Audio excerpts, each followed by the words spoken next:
everyone, we are from Group 3. The topics that we are going to present is Robert Havighurst's development theory. Our group members are Kenneth, Yundian, Ziqi, Nazrul, and Safa.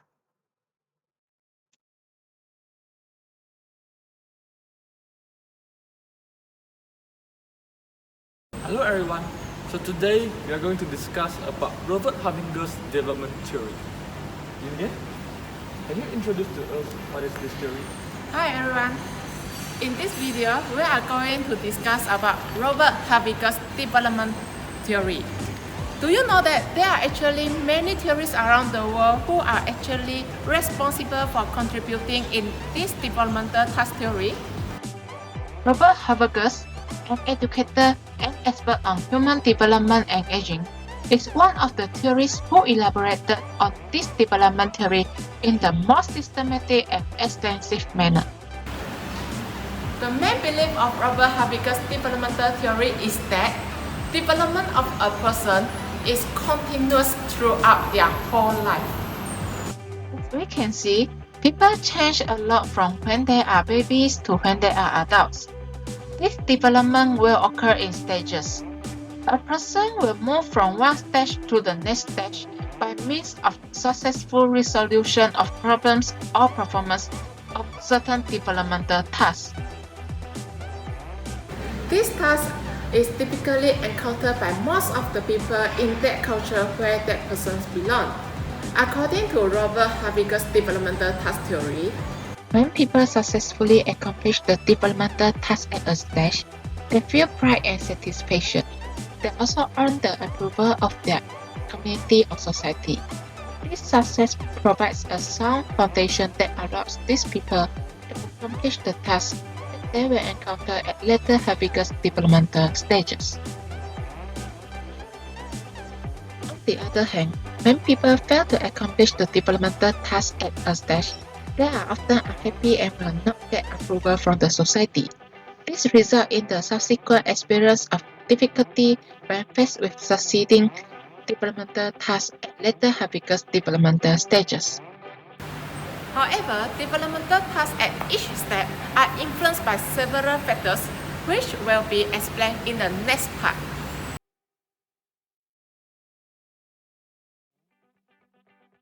Hi Kenneth. Hi Nasru. I have a question for you. Yeah, sure. What are the three aspects of Robert Havighurst's development task theory?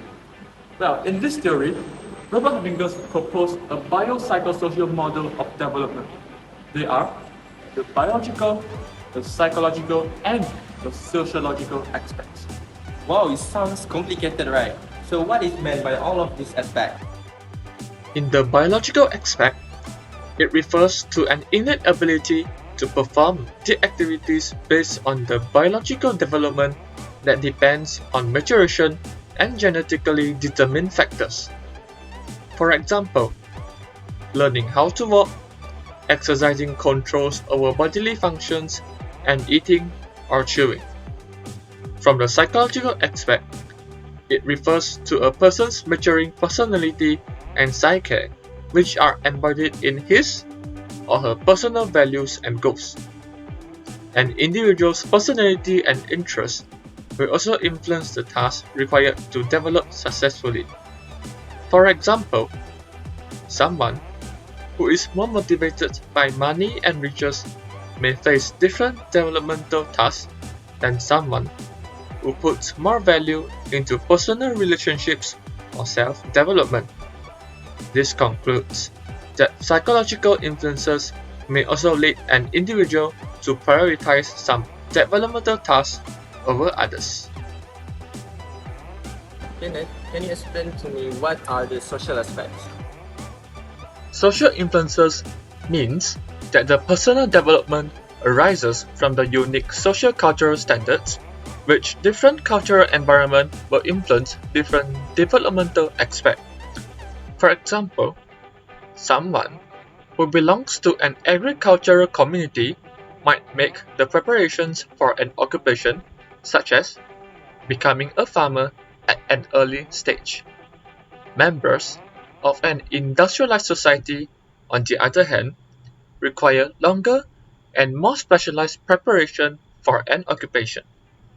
Children who aspire to be a doctor may go through intensive education and professional training to develop their skills and values. Wow, it was so amazing. But how these aspects affect the developmental task for each stages? Well, Robert Havighurst insists that learning is basic and it continues throughout the whole lifespan.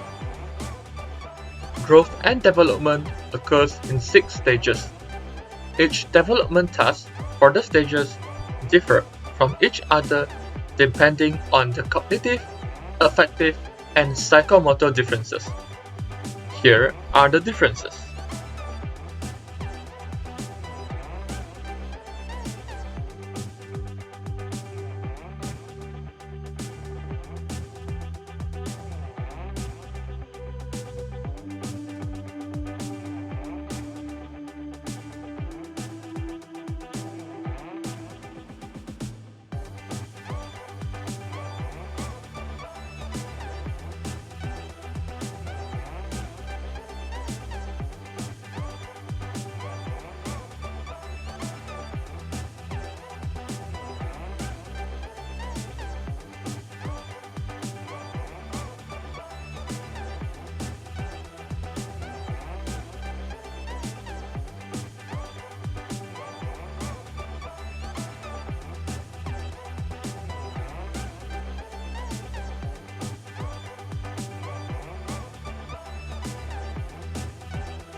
Well, Vichy, could you please explain the implementation of this theory in education on how teachers help the students to accomplish the developmental tasks? The implementation of Robert Havighurst's developmental theory is very important in education field. The schools, colleges, or universities, as the major social institution, are responsible for meeting a major part of needs of younger generation. There are several ways that the teachers can help their students to accomplish the developmental tasks. First, teachers play a very crucial role to ensure these critical tasks are introduced to students at the right time or the teach every moment. For example, when the students are entering the stage of adolescence, teachers can encourage students to participate in health and reproductive programs so that they can understand that the rapid developmental changes of their bodies are normal when they reach puberty. In education, Havighurst's developmental theory is critical for students in skill learning, concrete mental operations, friendship formation, self-evaluation, and also team play. Teachers must have knowledge to deal with infants, grown-up children, and adolescents with different methods of treatment. For instance, teachers should give more opportunities to young children who are in their early childhood to play and talk with their peers, as this is beneficial in developing children's language skills, such as listening and speaking. When the children are in their middle and late childhood, they are formally exposed to the larger world and its culture. Therefore, teachers in the school have the responsibility to assist students to develop and master the fundamental skills of reading, writing, and calculating. When students are in the stage of adolescence, their thoughts are more logical, abstract, and idealistic. Hence, teachers can encourage students to indulge themselves in hands-on activities so that they can develop their creative and critical thinking skills in solving problems. As every student is unique and they may differ from each other in the learning progress, hence teachers should be more careful in providing learning opportunities and motivation to them. In this context, teachers must also know where each student ranks in his or her development task. In the classroom, students should be given more opportunities to learn in group or collaborative learning, as it allows the student to learn from each other in a more effective way. This is because students can voice out their opinions and learn something new from their peers.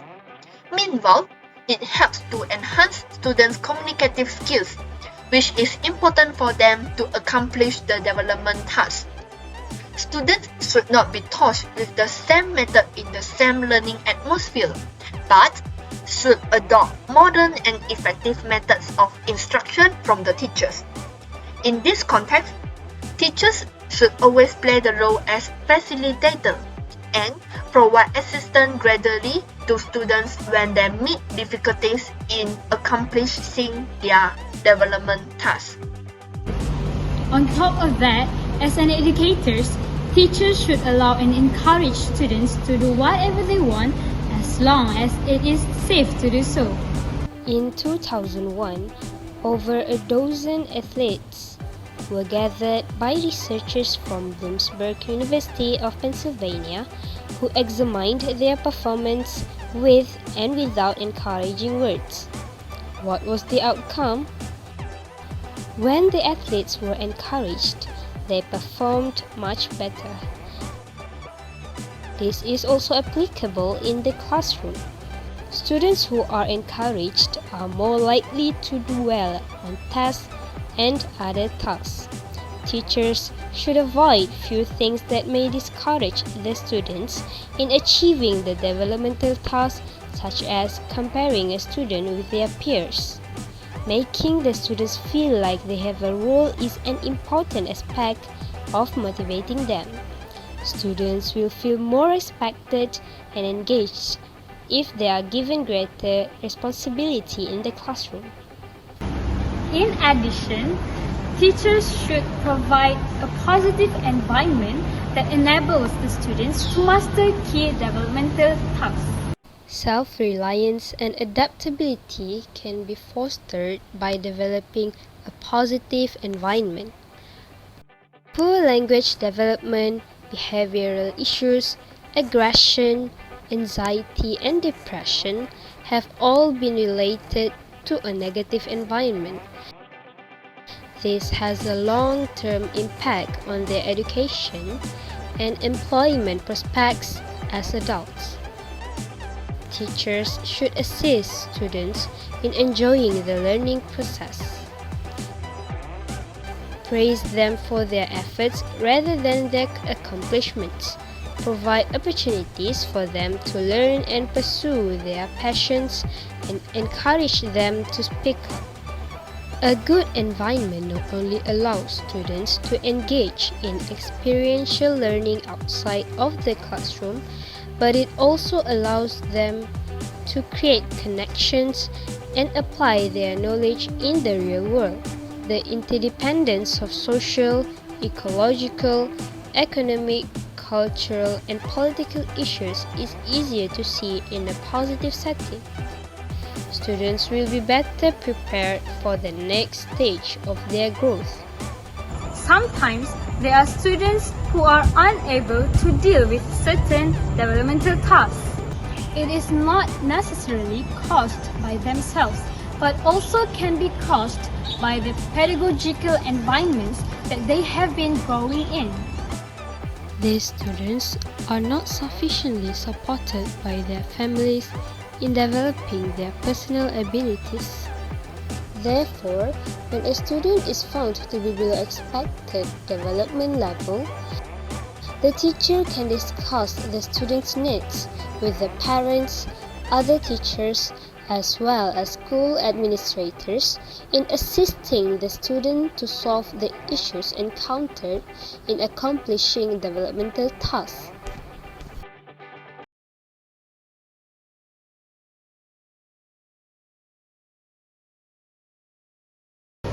The Havighurst Developmental Task Theory has been applied in the world of education and has had influence on the psychologists and teachers. Despite its origin in the 1930s, the developmental task theory continues to inspire current developmental psychologists, resulting in the production of new articles and books based on its themes. With the influx of new results, the acceptance and understanding of Havighurst developmental tasks has altered throughout time. Nonetheless, this view had stood firm in its assertion that an individual growth is ongoing throughout his or her lifetime.